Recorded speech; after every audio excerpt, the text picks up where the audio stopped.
요한복음 4장 1절에서 10절까지 예수님의 생애 가운데 있었던 아주 각별한 이야기 같이 한번 읽도록 하겠습니다. 시작. 예수께서 제자를 삼고 세례를 베푸시는 것이 요한보다 많다 하는 말을 바리새인들이 들은 줄을 주께서 아신지라. 예수께서 친히 세례를 베푸신 것이 아니요 제자들이 베푼 것이라. 유대를 떠나사 다시 갈릴리로 가실새 사마리아를 통과하여야 하겠는지라. 사마리아에 있는 수가라 하는 동네에 이르르시니 야곱이 그 아들 요셉에게 준 땅이 가깝고 거기 또 야곱의 우물이 있더라. 예수께서 길 가시다가 피곤하여 우물 곁에 그대로 앉으시니 때가 6시쯤 되었더라. 사마리아 여자 한 사람이 물을 기르러 왔으며 예수께서 물을 좀 달라 하시니 이는 제자들이 먹을 것을 사러 그 동네에 들어갔음이로라. 사마리아 여자가 이르되 당신은 유대인으로서 어찌하여 사마리아 여자인 나에게 물을 달라 하나이까 하니 이는 유대인이 사마리아인과 상종하지 아니함이로라. 예수께서 대답하여 이르시되 네가 만일 하나님의 선물과 또 네게 물 좀 달라 하는 네가 누구인 줄 알았더라면 네가 그에게 구하였을 것이요 그가 생수를 내게 주었으리라. 아멘. 초보에는 좀 더 길게 잡아놓았는데 여기까지 갈 수 없을 것 같아서 좀 짧게 읽었습니다. 예수님께서 사람들을 많이 만나셨습니다. 근데 병자들을 만날 때는 당연히 그 병자들이 고침받기를 원하는 그런 간절한 마음으로 예수님의 소문을 듣고 예수님께 찾아오지요. 그런데 우리가 지난주에 또 한번 보았던 니고데모라는 사람은 조금 달라요. 소위 말해서 그는 인싸예요. 뭐 아프고 이런 사람들은 사실은 인싸라기보다는 좀 소외계층 아웃사이더인 경우인데 니고데모 이 사람은 누가 봐도 기득권의 사람 중에 한 사람입니다. 기득권의 삶을 누린다는 것은 우리가 매스컴을 통해서 보는 것처럼 생각보다 굉장히 큰 삶의 편리성을 추구하고 있는 겁니다.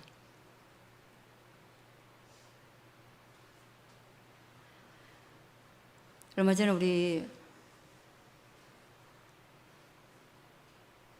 주양 권사님께서 같은 계를 하고 있는 파티마 병원의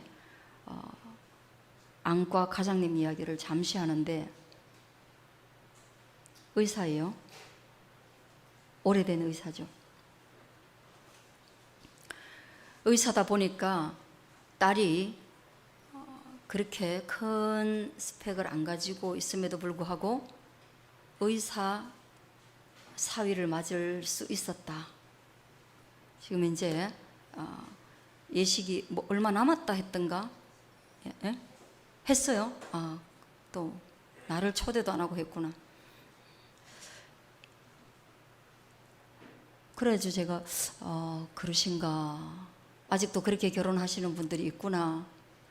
우리 아웃사이더들은 이해하기 어려운 결혼을 아직도 하는구나 라고 생각을 했는데 그분 그 과장님이라는 분의 월급이 얼마일 것 같아요 하고 저한테 질문을 했어요.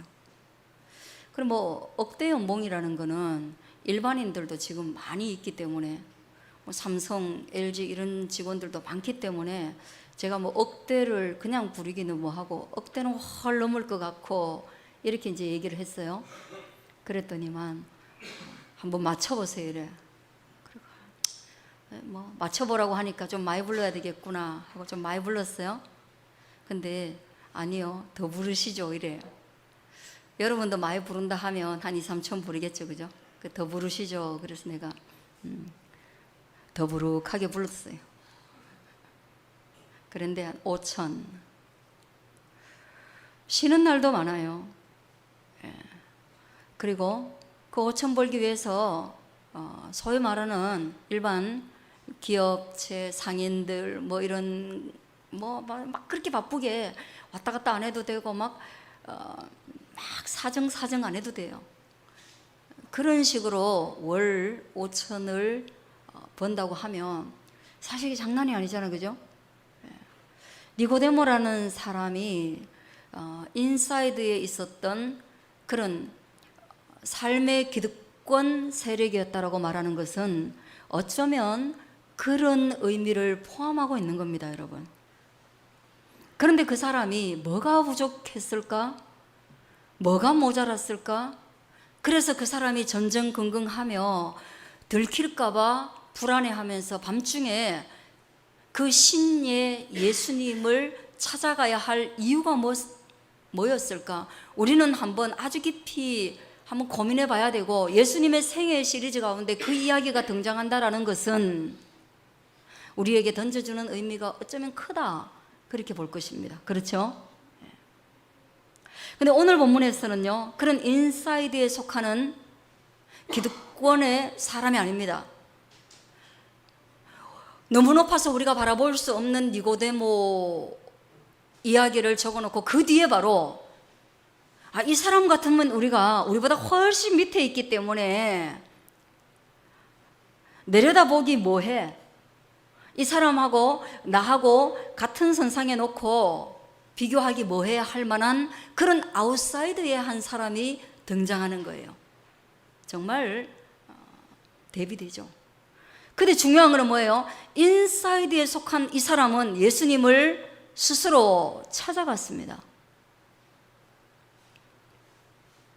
모든 것을 가지고 있어서 부족할 것이 없을 것 같은 그 사람은 예수님의 소문을 듣고 예수님을 향해서 스스로 자발적으로 찾아갔는데, 이 아웃사이드의 한 여인은 뭐예요? 예수님의 소문을 들은 것 같지도 않습니다. 아는 것 같지도 않습니다. 그렇기 때문에 스스로 찾아갈 수도 없습니다. 그러면 어떻게 했느냐? 예수님이 그를 친히 찾아가셨습니다. 이게 다른 점이 있습니다. 1절 한번 보세요. 예수께서 제자를 삼고 세례를 베푸시는 것이 요한, 누구 요한요? 요한복음을 기록한 요한이 아니라 세례를 베푸는 요한. 그래서 그의 이름은 세례 요한이라고 말합니다. 세례 요한보다 많다 하는 말을 듣고 바리새인들이 이 얘기를 듣고 관심을 가졌어요. 왜 그렇습니까? 일반의 기득권 세력들은 그런 거예요. 자기들의 기득권에 손실을 미칠 만한 한 사람이 등장하고 나면 경계하고 주목하고, 그리고 그 사람을 사실은 적대시하며 무너뜨리는 게 보통이죠. 이 정치잖아요. 세례 요한은 왜 바리새인들에게 그렇게 적대감을 불어넣었을까? 바리새인들은 기득권 세력이니까 당연히 유대의 예배 공동체, 신앙 공동체였던 유대 사람들에게 제사장급 되는 제사를 드리는 예루살렘과 연관성이 있겠죠. 왜 그래요? 예루살렘에는 제물을 가지고 예배를 드리는 수많은 사람들이 왔다 갔다 하는 거니까 하나님이 거기에 임재하시는 그런 신앙의 중심임과 동시에 경제, 정치, 모든 사회의 핵심부였단 말이에요. 근데 세례 요한이요, 거기에서 유대인들이 죄를 짓고 나면 속죄의 제물을 드려야 되는데, 양이나 염소를 가지고 가가지고 거기서 죽여가지고 제물을 드리고 거기에 경제적인 파장도 미치는데, 세례 요한이 갑자기 등장하더만은 죄 지은 자는 제물을 가지고 예루살렘에 가서 예배를 드릴 것이 아니라 물로 세례를 받아야 된다, 이런 말을 하는 거예요. 여러분 이거 봐요. 일반인들이 들었다고 한번 생각해 보세요. 여러분들 어떨 것 같아요? 오늘 내가 죄를 지어서 지옥 가게 생겼는데 양 한 마리를 들고 예배를 드리고 가야 제사함의 은혜를 받는데, 광야에서 어느 외치는 한 소리가 있어서 야, 제물 필요 없어, 회개하고 회개 합당한 열매를 맺고 삶을 돌이키고 결과론적으로는 제사 드리는 것과 똑같은 것을 하되 제물은 가지고 올 필요 없어, 물로 세례를 베풀 것이고 그리고 내 뒤에는 성령으로 세례를 베풀 사람이 올 거야. 이랬을 때 그 땅에 일어날 변화 굉장하죠, 그죠? 완전히 세금처럼 여겼던 그 무거운 짐이 확 사라지는 순간 바리새인들은 뭐예요? 그들의 유익, 이익 이런 것들이 다 사라져 버리는 거예요. 그러니까 그 사람들 누구를 주목해서 봤다? 세례요한을 주목해서 볼 수밖에 없는 거예요. 그런데 예수님이 세례 베푸는 게 세례요한보다 더 많다는 거예요. 근데 뒤에 갈로 차가지고 뭐예요? 첨가해놨어요. 뭐라고? 예수님께서 친히 세례를 베푼 것이 아니라 제자들이 세례를 베풀었는데, 그럼에도 불구하고 예수님이라고 얘기해놨죠. 예수님 제자니까. 그러면 적대감이 어디에서 어디로 이동할 수 있겠어요?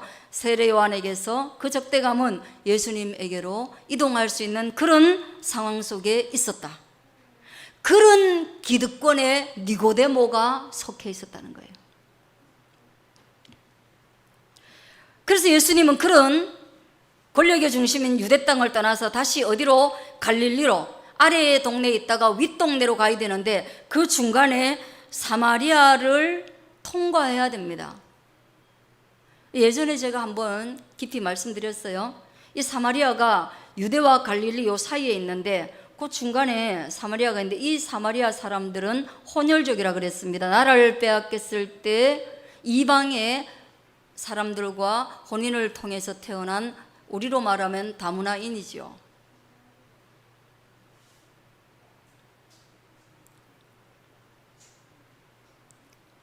어쩌면 다문화인보다 훨씬 더 좋은 글씨가 붙어 있어서, 예전에 부산 땅에 보니까 일제 침략기에 이렇게 일본 사람에 의해서 태어난 아이들이 학대받는 거, 이런 거 다큐로 나오고 이러던데, 정말로 이 땅 사람도 아니고 저 땅 사람도 아니고 자기들이 선택한 것이 아니지만 공동체에서 소외를 당하는, 아니 소외를 당할 뿐 아니라 개 취급당하는 그런 땅이 사마리아였기 때문에 그 직선도로로 가면 쉬울 것을 우회해서 다녔단 말이에요. 그리고 또 직선으로 갔을 때 위험도도 있어요. 왜? 서로가 적대감이 있기 때문에 가다가 두드러 맞을 수도 있어요. 위험하죠. 예전에 그런 말이 있었어요. 전라도에 가기 전에는 기름을 꽉 채워라 이랬거든요. 우리 어렸을 때 그랬단 말이에요. 그러니까 왕래가 너무 없고, 그 다음에 선입견이 있고, 뭔가 좀 역사적으로 좀 이질감이 있는 사람들에 대한 이해도, 그리고 교육, 이런 것들이 굉장히 왜곡되어 있어가지고 거기 가서 기름이 떨어지면 그쪽 주유소가, 예전에 그 자동차 번호에는 경북, 경남 이런 위치를 다 표시해놨단 말이에요. 경북 뭐에 이런 식으로 번호판이 정해져 있으면 그 사람들이 기름을 안 넣어준다는 거예요. 기름 안 넣어주면 그거 갖다 못 오잖아요. 이런 흉흉한 소문이 경상도에 있었어요. 그럼 경상도가 그랬다면 전라도는 또 어땠겠어요? 전라도 안에는 경상도 이야기가 없었겠어요? 그런 거 있었을 거란 말이죠. 그러면 서로 왕래하는 것이 껄끄럽다는 거예요. 그 껄끄러운 중에 예수님 뭐래요? 유대를 떠나서 갈릴리로 갈 때 그런 껄끄러운 사마리아를 통과하여야 하겠는지라. 이거는 뭡니까? 통과해야 할 어떤 이유가 반드시 존재하고 있었기 때문에 그 땅을 통과해야 되겠다라고 생각하신 거예요. 그 이유가 뭐였겠어요? 사마리아에 있는 한 아웃사이더에 그 여인을 만나야 되겠다는 하나님의, 예수 그리스도의 강한 의지가 이 안에 있는 거예요. 위험한 땅이라도, 소외의 땅이라도, 사람들이 회피하는 땅일지라도 나는 그 땅에 잃어버린 한 여인, 한 영혼을 만나러 반드시 지나가야 되겠다라는 결단이 있는 그런 의미입니다. 그는 뭐예요? 니고데모하고 다르죠. 예수님이 의도성을 가지고, 구원의 목적성을 가지고 그 땅을 지나가야 되겠다, 그렇게 생각한 것입니다. 근데 사마리아에 있는 5절이에요. 수가라 하는 동네에 이르르니 야곱이 그 아들 요셉에게 준 땅이 가깝고, 아주 지명을 상세하게 설명해 줬습니다. 거기 또 야곱의 우물이 있더라. 야곱의 우물이 지나다니지도 않는 사마리아 땅에 있었다는 거죠. 예수님께서 길 가시다가 피곤하여 우물 곁에 그대로 앉으시니 때가 6시쯤 되었더라. 더하기 6을 하고 나면 6시에서 12시가 됩니다. 유대 시간 계산할 때 난 12시에 이동하고 뭐 이런 거 잘 안 하는데 예수님이 굳이 의도성을 가지고 거기를 지나갔는데 그 12시에 누가 거기에 왔느냐? 수가라는 이름은 없지만 수가성에, 그리고 수가성의 여인 또는 사마리아 여인이라고 불리는 그 여자가 12시에 거기에 물길로 왔다라는 거예요. 이건 기가 막힌 얘기예요. 기가 막힌 얘기예요. 창세기 24장을 우리가 한번 돌아서 보겠습니다. 제가 지금 그냥 쭉 하면 되는데 여러분들이 너무 지금 축 처져가지고 제가 지금 이렇게 하고 있는 거예요. 창세기 한번 찾아보겠습니다. 24장입니다.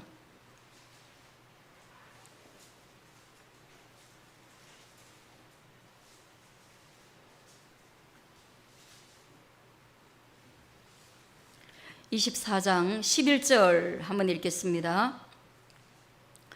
11절 시작. 그 낙타를 성박 우물 곁에 굴렸으니 저녁 때라. 여인들이 물을 기르러 나올 때였더라. 아멘. 여인들은 언제 물을 기르러 나와요? 그렇죠. 저녁 때가 돼야 여인들이 물을 기르러 나옵니다. 여러분, 이 이야기는 신부를 찾아 떠난 아브라함의 종 엘리에셀의 이야기입니다. 아브라함은 자기가 죽기 전에 아들 이삭이, 늦둥이 아들 이삭이 결혼하는 거 보고 싶었는데 가나안 땅 이방 여인을 며느리로 맞아들이고 싶지 않았습니다. 그것은 어떤 믿음의 표시입니다. 그래서 고향으로 가가지고 여인을 데리고 와라. 그리고 종을 보내가지고 반드시 구해와라. 그랬는데 이 엘리에셀이요, 하나님께 먼저 기도를 했습니다. 하나님, 나에게 오늘 내 주인 아브라함의 며느리를 순조롭게 만날 수 있는 은혜를 주시옵소서. 그러면서 말하기를, 내가 여기 우물 곁에 가가지고 우물에서 한 여자를 만나서 물 좀 달라고 하면 물을 주는 그 여자를 며느리 삼겠습니다. 이렇게 얘기를 해요. 여러분, 이거 지금 굉장히 연결되는 얘기예요. 아니, 결혼할 여자를 찾는데 학벌도 안 보고 얼굴은 뒤에 아름답다고 나와 있으니까 그렇다 치고 얼굴도 안 보고 조건이 뭐냐? 하나님께 기도한 조건이 뭐냐? 나 물 좀 주세요 했을 때 물 주는 여자. 그리고 난 뒤에 조건 하나를 더 걸어요. 컨디션 하나로는 하나님의 응답이라고 확신하기가 어렵잖아요. 우연이라고 생각할 수도 있잖아요. 그럼 우연이 아니려면 어떻게 해야 되냐? 내게 물을 주고 난 뒤에 그 여자아이가 소녀가 말하기를, 옛날에 그 며느리감 되려면 소녀고 아주 어려요. 시근이 들기 어렵습니다.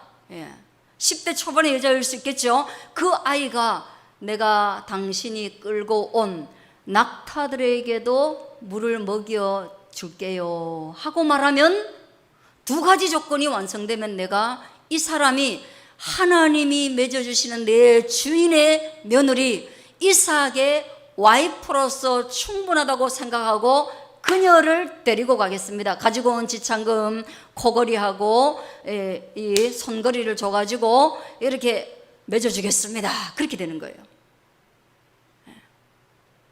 근데 어떻게 했을까요? 그 10대 초반에 그 아이가 네, 물 주겠습니다 하고 그 다음 뭐예요? 그 목마른 사람들과 그 전체의 일행을 놓고 물을 길러주는데 거기에 더하여 뭐예요? 물이 모자라지 않게 물을 다 먹어가면 또 채워지고 물을 다 먹어가면 또 채워지고, 이게 여러분 보통 일이 아니에요. 보통 일이 아닙니다. 저는요, 우리 청년 아이들이 누군가 무거운 짐을 들고 움직여도 엮는지를 보고 자기한테 시킬까 봐 고개 돌리고, 마치 버스에서 노약자를 본 것처럼 고개 돌리고 그렇게 하는 거 또 제가 봅니다. 땀 흘려서 들어온 사람들에게 물 한 잔이 아니라 그러면 그 배려하는 게 너무너무 취약한 아이들을 참 많이 봅니다. 근데 어떤 사람은 어떻게 배웠느냐, 어떤 배려심을 배웠느냐, 어떤 인격체가 되었냐, 어떤 공감하는 마음을 배웠느냐, 오면 차가운 물 한 잔 드릴까요? 라고 하고 선풍기도 켜가지고 이렇게 배려하고 그런 사람도 사실은 봅니다. 순수하게 이삭의 결혼의 조건에서는 뭐가 있었느냐? 첫째는 하나님께 기도한 기도의 응답이 있었지만, 그러나 그 기도의 응답 안에 내포된 것은 인간에 대한 이해와 짐승에 대한 배려심까지 있어서 공감 능력이 확연한, 그래서 생명 활동이 이 땅에서 충분히 가능한 인격체를 픽했다 이 말이에요. 여러분 그런 거 안 보겠어요?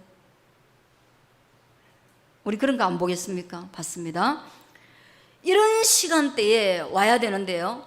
이런 시간대에 와야 되는데 지금 낮 12시에 와가지고 우물 곁에 온 거예요.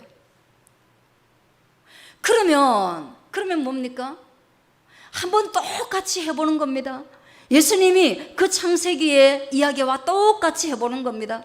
어쩌면 예수님이라는 새로운 신랑에 대한 견줄 수 없는 신부의 조건을 가지고 있음에도 불구하고 오늘 그녀에게 다가와서 동일하게 내게 물 좀 주세요, 이렇게 말씀하시는 거예요. 내게 물 좀 주세요.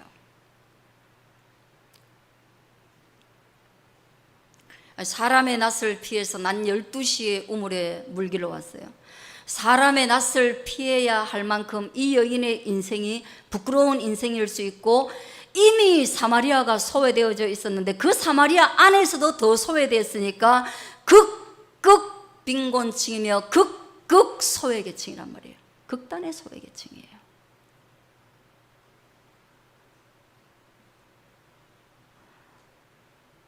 근데 어떻게 남자가 여자에게 말을 겁니까?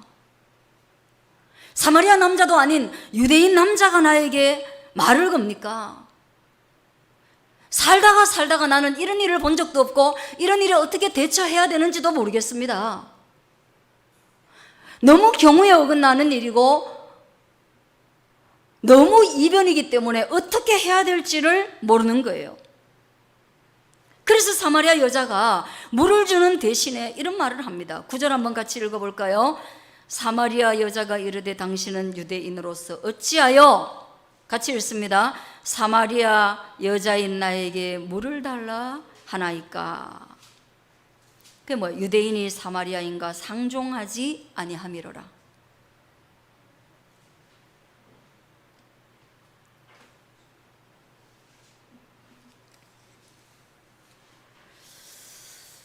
그때 예수님께서 이 상종할 수도 없는 여인에게 다가와서 말을 붙이고 그리고 물을 달라고 얘기한 데 대한 사마리아 여인의 답변 앞에 이런 말씀을 하십니다. 너가 만일 하나님의 선물과 하나님의 선물을 네가 좀 알았더라면, 또 네가 물 좀 달라 하는 네가 유대인이라는 껍데기만 알고 또 남자라는 껍데기만 알고 또 오늘날 우리 가운데 있는 경우만 따질 것이 아니라 그 남자가 도대체 누구인지 알았더라면, 그의 본질, 그의 실체를 진짜로 알았더라면 너는 그런 질문에 앞서서 다른 말을 했을 거야. 뭐라고 말했을까? 네가 그에게 오히려 구했을 거란 말이에요. 당신 누구냐? 왜 나한테 말 거냐? 이거 경우에 맞냐? 이거 전통에 맞냐? 이거 간섭에 맞냐? 그런 걸 따질 것이 아니라 오히려 네가 경우를 깨고 네가 간섭을 깨고 네가 오히려 그 예수 그리스도에게 구했을 거란 말이에요. 뭔가를 구했을 거라는 거예요. 그리고 그가 너에게 도리어 뭘 줬을 것이다. 우물물이 아닌 생수를 너에게 주었을 것이다, 이 말입니다. 여러분, 예수님께 와서 우리가 예수님께 뭐를 구합니다. 그럼 우리가 처음에는 교회에 왔을 때 예수님이 우리에게 구하는 게 더 많다고 생각합니다. 이 사마리아 여자와 다를 게 없습니다. 교회에 오세요 그러면 뭐예요? 당장 언뜻 아이고 교회 가면 일요일 날 뒹굴뒹굴 놀지도 못하고 교회가 일요일 11시에 딱 결정적인 시간에 오라고 하네. 기도하라고 하네. 전도하라고 하네. 교회가 우리에게 물 달라 하네. 또 돈도 달라 하네. 봉사하라 하네. 뭐가 교회가 이렇게 달라는 게 많아? 내가 교회에 그만큼 줄 게 있나? 여러분, 줄 게 있나요?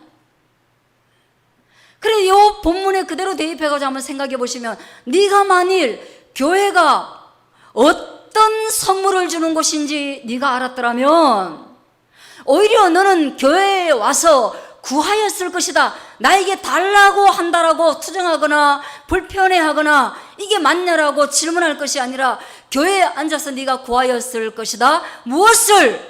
주여 우리에게 뭔가 주실 수 있거든 주십시오라고 구하면 그분은 너에게 생명의 물을 실제로 선물할 것이다. 할렐루야. 이거예요. 이런 말이에요. 대입하면 그런 말이에요. 바꿔놓으면 그런 말이에요. 우리 그렇게 안 바꿔놓죠. 왜? 우리는 사마리아 여자가 아니라고 생각하는 거예요. 우리는 낮 12시에 돌아다니는 여자가 아니라고 생각하는 거예요. 과연 그런가요? 부끄러운 것으로 옷으로 감추기도 하고 집에 앉아가지고 나오지 않는 것으로 감추기도 하고 또 때로는 개인정보를 까만 글씨로 지워가지고 남들이 나의 치부를 보지 못하게 감추어 놓기도 하지만 그러나 우리는 얼마나 목마른 존재인가? 우리는 얼마나 부족한 존재인가? 할 수만 있다면 난 12시에 빨리 나의 일을 해치워버리고 남들이 모르게 그냥 집에 들어가가지고 내 개인의 시간을 가지고 싶은 그런 존재는 아닌가? 사람 많이 만나는 장례식장에 가는 것이 불편한 존재는 아닌가? 누군가의 초대를 받아서 거기에 가면 정말 불편한 사람을 만나기에 옆으로 돌아가야 되는 그런 사마리아가 우리 주변에 쥐레처럼 널려있는 그런 존재는 아닌가? 한번 생각해 볼 수 있는 거예요. 내가 이 말 못할 사연을 내 마음에 품고 있는데 그거 내 가장 친한 사람에게도 말하기에 불편해서 감추어 있는 12시에도 나갈 수 없는 그런 존재는 아닌가? 여러분 12시에는 나갈 수는 있습니까? 나는 가끔 12시에도 나갈 수 없는 것들이 내 안에 있어서 불편하기 짝이 없을 때가 있어요. 예.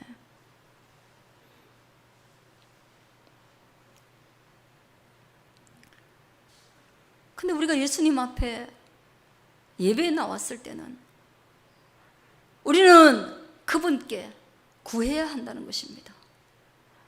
12시를 피해서 끊임없이 나의 필요를 빨리 공급받아야 하는 이 기갈하고 이 절박하고 이 아픈 나의 생애 속에 의도적으로 어떤 형편이 나를 찾아오셔가지고 내게 물을 달라고 말씀하시는 이의 정체가 무엇인지 과연 그분이 누구인지 빨리 눈을 들어 그분을 바라보는 것이 우리의 삶의 중요하다는 것입니다. 그리고 그분께 구해야 합니다. 생수로 나를 적셔 주옵소서. 할렐루야. 좀 말할 수 있기를 바래요. 여러분 교회 와서 그런 거 말할 수 있기를 바래요. 말할 수 있기를 바랍니다.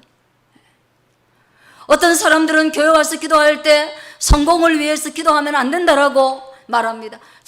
그러나 저는 여러분에게 말씀드립니다. 성공을 위하여 기도하십시오. 성공을 위하여 기도하면 안 된다라고 말하면서 한 자락도 기도하지 않는 것보다 성공을 위하여 밤새워서 기도하십시오. 그렇게 기도하다가 생수를 구하는 일이 생기게 되어지기를 축원합니다. 그것도 기도 안 하면 생수조차도 못 만나요. 좋은 아내를 만나기를, 우리 부모님이 건강하여 지기를, 우리의 가족이 먼저 구원받기를, 그런 이기적인 기도 하십시오. 남보다 예쁜 여자를 아내 삼을 수 있기를 기도하십시오. 그렇게 목마라서 그 무엇으로도 채울 수 없는 나의 열등감 때문에 그렇게 기도하다가 어느 순간 뜨거니 유대의 한 남자로 오신 예수 그리스도의 얼굴을 바라보면서 내가 구할 것이 그 얼굴, 그 재물, 그 성공 아니라 다섯 남편도 줄 수 없고 혼자 있는 남편도 줄 수 없는 그 생명의 물을, 영원한 생명의 키를 그분이 가지고 있다는 것을 볼 때 그 모든 기도의 제목을 내려놓고 주님 물 좀 주세요.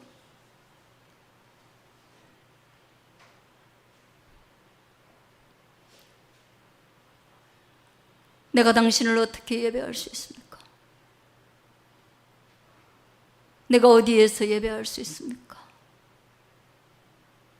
그래서 끝내는 예배의 처소를 찾고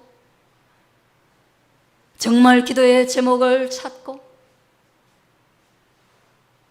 그리고 더 나아가서 예수 그리스도께서 우리에게 주신 그 십자가의 피의 지창금을 따라 그분의 아내가 되는, 성도가 되는 거기까지 나아갈 수 있다면, 그렇다면 우리 오늘 이 교회에서 주님이 달라 하는 것을 통해서 주님이 왜 달라 하는지,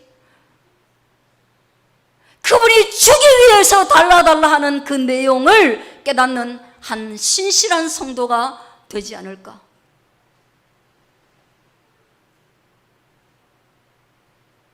저는 여러분이 주님이라는 신랑을 오늘 만날 수 있기를 축복합니다. 기도하겠습니다.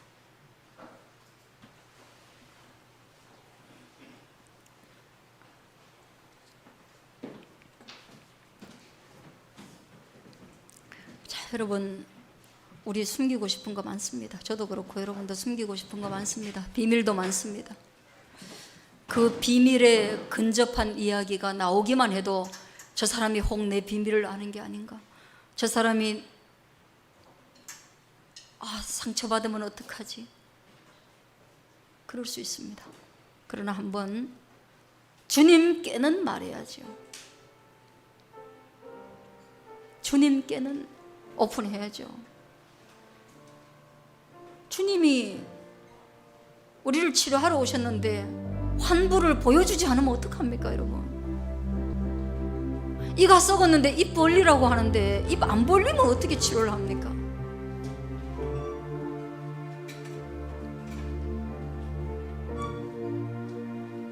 팔다리가 곪아가지고 있는데 의사가 메스를 들고 있다고 해서 안 보여주면 어떡합니까?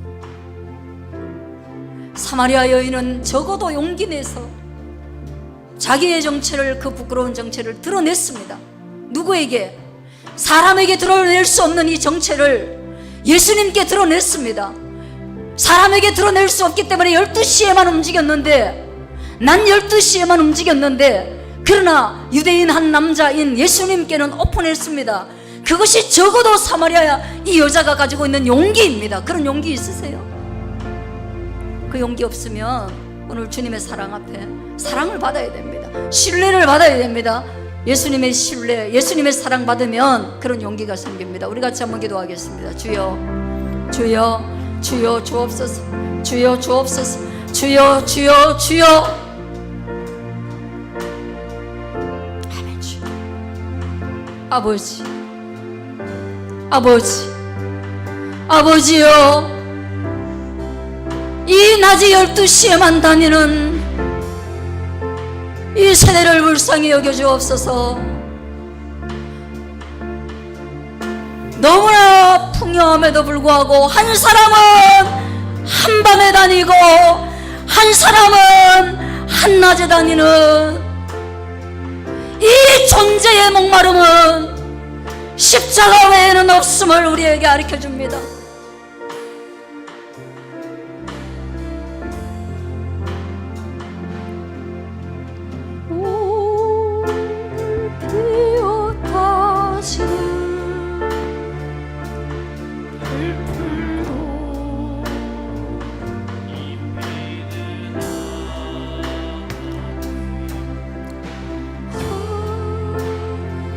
같은 이 몸은 정금같이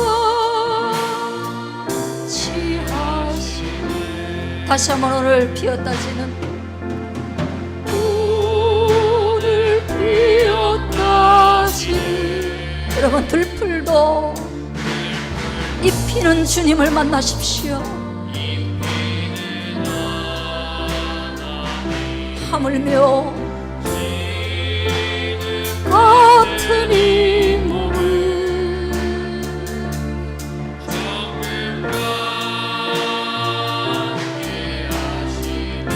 한 번 더 여러분 마음을 한밤에 다니는 니고데모와 한낮에 다니는 사마리아 여인이 다를 게 무엇입니까? 깜깜한 밤에 움직여야 되는 사람과 뜨거운 내낮에 움직여야 되는 사람은 동일합니다. 그들에게 인사이드와 아웃사이드에 차별점이 존재하지만 공통점이 있다면 목마름입니다. 영혼의 목마름. 그리스도 예수가 필요한 것, 인간이라면 다 가지고 있는 죄로 말미암은 고통, 수고하고 무거운 짐, 이거 우리 주님 앞에 주님을 신뢰함으로 내려놓을 수 있게 되어지기를 바랍니다. 한 번 더 다시 오늘 피었다지는 오늘 피었다지는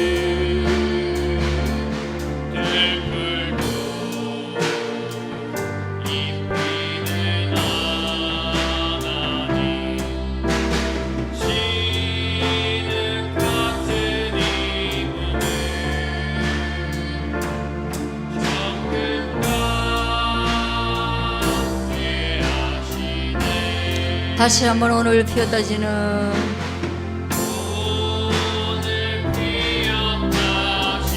97장입니다.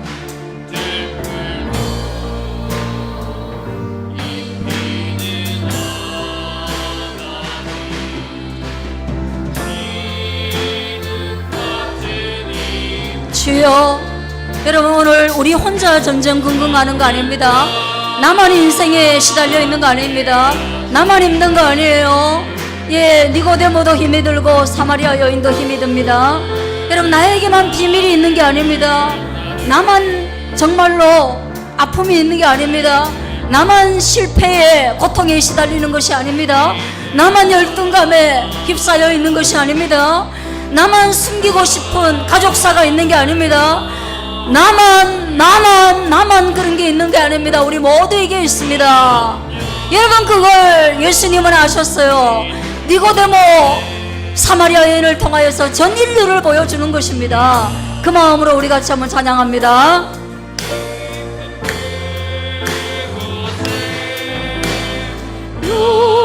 영혼을 내리신 주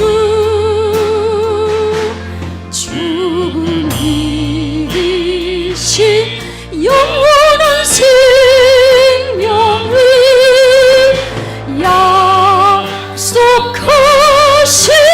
약속하시옵니. 아멘.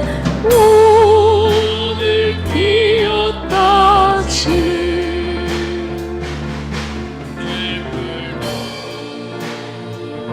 이 피는 헌금드립니다.